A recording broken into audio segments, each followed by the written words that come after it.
The Denver Broncos defense suffered a massive blow, with Alex Singleton set to miss the remainder of the 2024 NFL season with a torn ACL. Who steps up next for the Broncos on defense? And could we see some practice squad moves? We'll break that down and much more on today's episode, Locked On Broncos.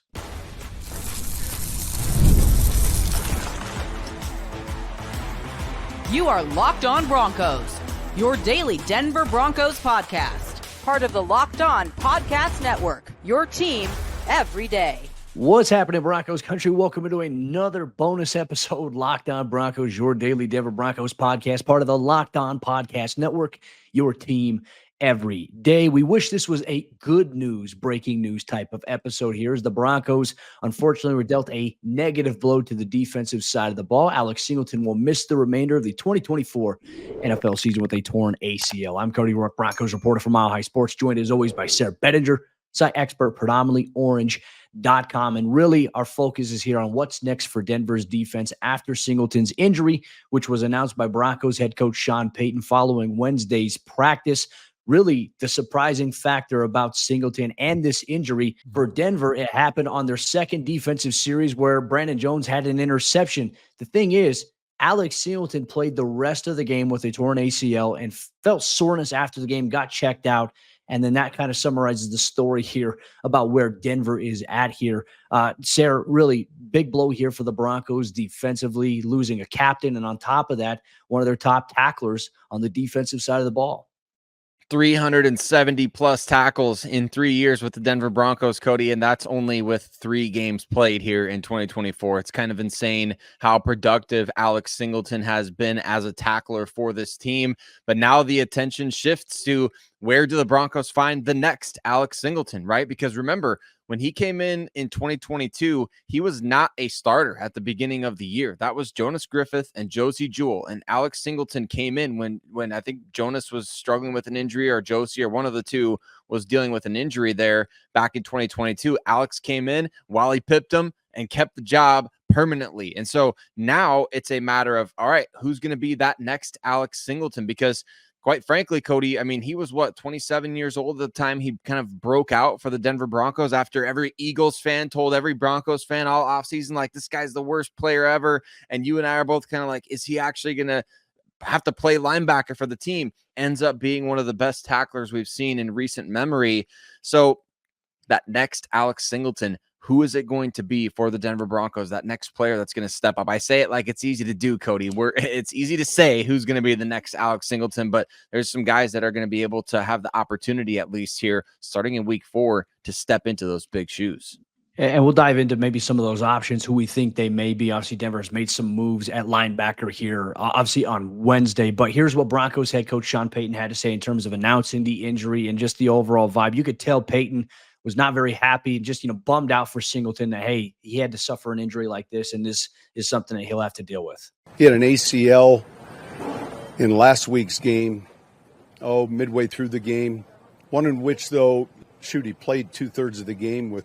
It was kind of remarkable. And then he reported he felt a little soreness. They looked at it. We looked at it some more, and then sure enough, he'll be scheduled for surgery probably about 2 weeks from now. Badie will be moved up to the active roster, and then we've made some practice squad additions. Cody, I mean, right there, you hear it. I mean, the Broncos obviously dealing with something that happened during the course of a game. I remember there was a playoff game a few years back where I think Phillip Rivers played with a torn ACL, and that's the only other time that I've heard of guys really doing it for that extensive of a period of time. For Singleton to be able to play the linebacker position, and I believe later in that game is when I don't know which knee it is, but I believe later in that game is when we saw him out there in space against Bucky Irving, and Bucky Irving made a really nice cut towards the middle of the field, and Singleton kind of stuck with him a little. I know Bucky got past him, but I think Singleton was kind of with a torn ACL. I mean, my goodness, I think Bradley Chubb also played with a torn ACL in recent years as well for the Yeah. Broncos. So not necessarily the thing that you want to see happen out there for this Denver defense, and it's certainly a notch and a feather in Singleton's cap to be able to finish a game with a torn ACL. But my gosh, I mean, it's devastating for the Broncos. Already down. Remember, Drew Sanders went down before the NFL draft with an injury. You lost Josie Jewell in free agency. And now you've, at the end of training camp, at the end of the preseason, Jonas Griffith, it's torn ACL as well. So he's out. He's gone. He's not even on the practice squad. Can't play this year. So, Cody, it's kind of the snake-bitten position here for the Denver Broncos.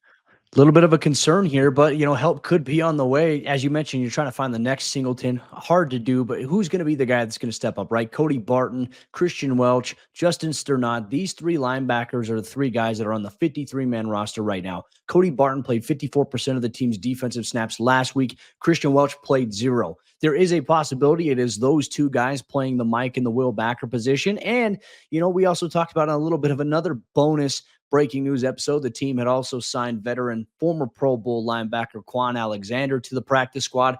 And then they also signed former veteran linebacker Zach Cunningham to the practice squad as well. And you also have Levelle Bailey, who's still there. So some options here for Denver. Here's what Broncos head coach Sean Payton had to say. Didn't say who, but mentioned that they do have options. Look, we've got a lot of options. I'm not going to cover them. But we've got, a handful of guys. We've got probably 2 or 3 different directions we'll go, and then we'll just see how it goes. Going to be fun to see. I guess he's going to keep the New York Jets in suspense here as we get to game week preparations and all these sorts of things. Played the little chess match there, but it was already interesting at this position group because remember, back in week 1, we saw Kristian Welch taking reps from Cody Barton already with this team. So there was already question marks beyond the question marks of, hey, Drew Sanders is out. Was he going to be an inside linebacker? Things like that. So Cody and Welch were already rotating snaps with Alex Singleton. Now we got to find who's going to wear the green dot on the helmet and who's going to be calling the plays for the defense. Cody, this has the potential to be relatively disastrous if the Broncos don't handle it properly. So I hope Sean is right when he says, hey, they feel, I guess, I don't know. He didn't say they feel good about their options, but he seems pretty confident in the options that they do have. Unfortunately, someone's going to have to step up around. It's that, you're always going to run into the possibility of this with any player, happens to be your signal caller defensively with the green dot. I'm curious to see who that's going to be. We'll see if Justin Strnad gets an extended look. I saw your tweet on Twitter after the news had dropped. I agree with you. I thought Justin Strnad had one of the more impressive preseason campaigns at the linebacker position there alongside Singleton, but Denver's now playing a little bit of the roster gymnastics, trying to figure out, hey, what's going to happen? But Cunningham and Alexander were both at practice on Wednesday. Could they be elevated from the practice squad to the game day roster on Sunday? Certainly a possibility. We're not going to find out till Friday or Saturday when that is the case in terms of the Broncos announcing that roster and that personnel decision usually before the game. So we'll see how it goes. But Broncos country, want to know your thoughts about this injury. A devastating blow here to Denver defensively, losing Alex Singleton for the rest of the season. But they also gained a new roster spot in place. Sayre Bedinger is now on the 53-man roster in place of the corresponding move of Singleton going on season-ending injured reserve. What might his role look like, and could he see more touches this week? And we'll break that down here on today's episode, Locked On Broncos. Today's Locked On Broncos podcast is brought to you by our friends over there at FanDuel. And hey, NFL fans, you can start the season with a big return on FanDuel, America's #1 sportsbook. The Broncos, they're on the road this week against Aaron Rodgers and the New York Jets. And surprisingly enough, even though they're coming off of a big win against the Tampa Bay Buccaneers, a team that was previously undefeated, Denver is now entering Sunday's matchup as 7.5-point road underdogs, according to our friends over there at FanDuel Sportsbook. If you think they can win it on the money line, you can obviously place a bet there. If you think that Denver will cover the spread, you can obviously do that. So when you get a hunch in the middle of the game, you can check out the latest stats. You can view live play-by-play and so much more on the same page where you place your bets. And you'll get started with $200 in bonus bets guaranteed when you place your first $5 bet. Once again, you place your first $5 bet, you'll get $200 in bonus bets guaranteed that you can use on the NFL and other sports, courtesy of America's #1 sportsbook. That is FanDuel. So check it out today. Visit FanDuel.com. Once again, that's FanDuel.com. This show is sponsored by BetterHelp. Kids are always learning and growing, but as adults, sometimes we lose that curiosity. Life sometimes throws us throws us curveballs. Sometimes unexpected things happen. And sometimes we don't have the answer for it. Well, in life, that's perfectly normal because life doesn't come with a playbook. It doesn't come with a manual. There are real things that we all deal with, that I deal with, like stress, anxiety.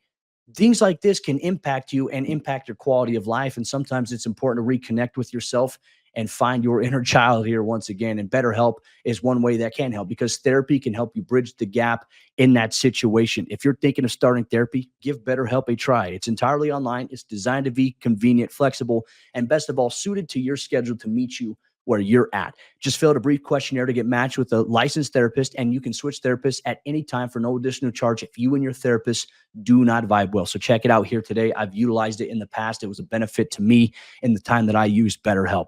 Rediscover your curiosity with BetterHelp. Visit BetterHelp.com/lockedon today to get 10% off your first month. That's BetterHelp, HELP.com/lockedon. Sayre Bedinger has been called up to the Denver Broncos 53-man roster on a permanent basis, signed to the 53-man roster after leading the team rushing in week 3, the victory against the Tampa Bay Buccaneers. Could we see more of him this week? And what else can we expect from the Denver Broncos in what's turned out to be a rather crazy day here on Wednesday as we approach week 4 against the New York Jets? But thanks so much, Broncos Country, for making Locked On Broncos your first listen of the day every single day. There's never been better evidence that your boys, Cody and Sayre, will be here for you no matter what goes down with the Denver Broncos. Cody doing an emergency episode earlier, and here I am joining for today's additional bonus episode, bonus after the bonus, double overtime here on Locked On Broncos, Cody. But it's like you said, it's not all the type of bonus episode that we want to do, but there is some positive from what came out in terms of all the Wednesday news from the Denver Broncos. Sayre Bedinger, the running back, 70 yards on 9 carries in week 3 against the Tampa Bay Buccaneers.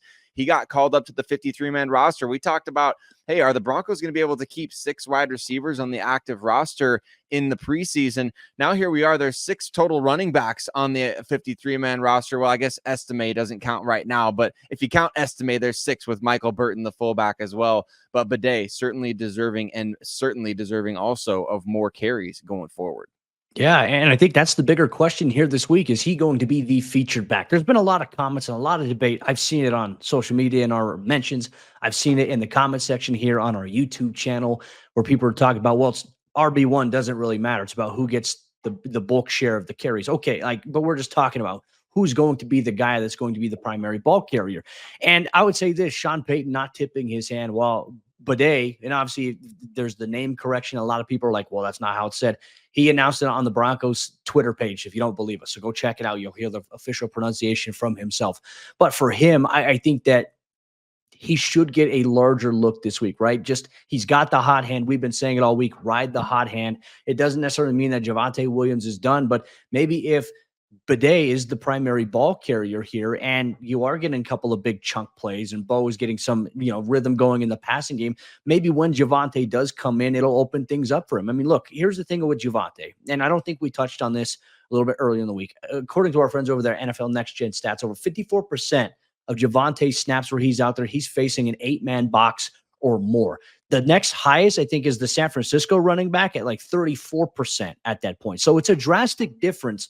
But that's also a product of the Broncos offense. Now, if Bo can come out and sling it a little bit the way that he was this past week against Tampa Bay, I think certainly that number will change and Javonte will get some more opportunities. But Badie right now is the hot hand. You need to be able to see what you can get from him. Right now, the 53-man roster is Javonte Williams, Sayre Bedinger, Jaleel McLaughlin, and then Blake Watson right now, who's also there. He was a game day inactive. Now the question is who's going to get the touch? Primarily, it's been a 3 ball carrier type of share here for Sean Payton. In terms of what you're getting from Sayre Bedinger, here's what Payton had to say following Wednesday's practice. Well, part of managing the roster is also managing the ability. He had, I think, one more game where he could have come up. So part of it is managing other guys that you may need to bring up on the practice squad. But he's been real decisive. He's had some big runs for us. He's smart. He knows the system. He's good in the passing game. He brings a lot. So we know from what Sean just said there, Cody, that obviously they didn't want to burn one of their, I believe you get 2 practice squad call-ups each week for the NFL right now. And so they didn't want to burn another one, even though they had one more available for Badie. They would have had to sign him to the active roster after that point anyway. So that to me says that they want to use those 2 elevations for this week's game on other players, perhaps even the guys that you mentioned earlier, Kwon Alexander and Zach Cunningham, as you're going to need those veteran, the guys with experience out there. Because look, I know Cody Barton has played a lot, but man, you need experience at linebacker position there. So to me, that's what that quote says from Payton. He's basically telling us all, like, hey, we're going to need to use the practice squad elevations elsewhere. So as much as this is about Badie earning a 53-man roster spot with the way that he played, it's also about playing this game of roster gymnastics where we're going to have to call certain guys up and play on Sunday. Because we also, as we get into this week, Cody, we're going to have to talk about, man, Levelle Bailey, he could be back. So your inactives list is going to continue to grow, even with injuries kind of piling up a little bit. Well, and even to the point you just mentioned, Bailey, like we saw a little bit more of Troy Franklin this past weekend. What does that mean for him? I would love to see the Broncos continue to build with him. Does that mean like little Jordan becomes an inactive? You know, who is the sacrificial inactive guy this week here? You got to keep building, I think, with Troy a little bit. Levelle Bailey obviously is going to add some value to what you want to do here. But I wonder how Denver's game plan is going to be to really try to approach this New York Jets defense that stifled the New England Patriots just last week. They've had a little bit of time off since Thursday Night Football. And I know you're going to be doing a crossover Thursday episode with Locked On Jets host John Butchko here for Thursday's show, which you can get obviously wherever you get your podcasts, or available on YouTube. Broncos Country. Looking forward to that episode and getting some insight from Sayre and John on that matchup in particular. Just unfortunate, right? And look, I think we also see Sean's, he was asked by Chris Thomason a little bit in the media about, what type of role do you see for Badie? And look, Sean's wasn't really committed onto that, and kind of was non-committal on any type of game plan at the running back position, which I feel like is more coach speak than anything. He's not trying to give away his strategy. He's not trying to give the New York Jets any materials. Okay, hey, this is the guy you need to focus on this week. Well, now Denver has 3 guys at the running back position that the Jets have to try to game plan for and watch extra tape on. Badie, I'm sure, someone they're going to watch probably more so than others. They've already had tape. They've already had film against Javonte, so they already have a game plan specific to him. But very, very curious to see how Denver approaches the rest of the week. Feel like a closing note here as well. I think it was good news that Sean Payton shared that Baron Browning's not going to be on long-term IR. It's just going to be short-term. So a promising sign in terms of where he's at in his development from the foot injury he sustained. We didn't see him at all last week at practice. Obviously, he's not going to be there this week because he is on IR. So he's going to recover, but he will be back this season, which should be promising. But Denver getting tested early on with some of these injuries, and hopefully, Sayre will, knock on wood, the injuries stop and that Denver can find some rhythm and some continuity in terms of their personnel that's on the field in one of the most physical, brutal games that you can obviously imagine here. That is the National Football League. But with that said, Broncos Country, thanks for rocking with us on this bonus episode here. Another breaking news one, unfortunately, not great news. Alex Singleton done for the year. Make sure you go to his social media, wish him well. Obviously, he's going to go through the recovery process, likely going to have ACL surgery here in the next 2 weeks. Big blow for Denver's defense. And now all signs and all eyes are on who steps up at the linebacker position. We'll see you for the crossover on Thursday.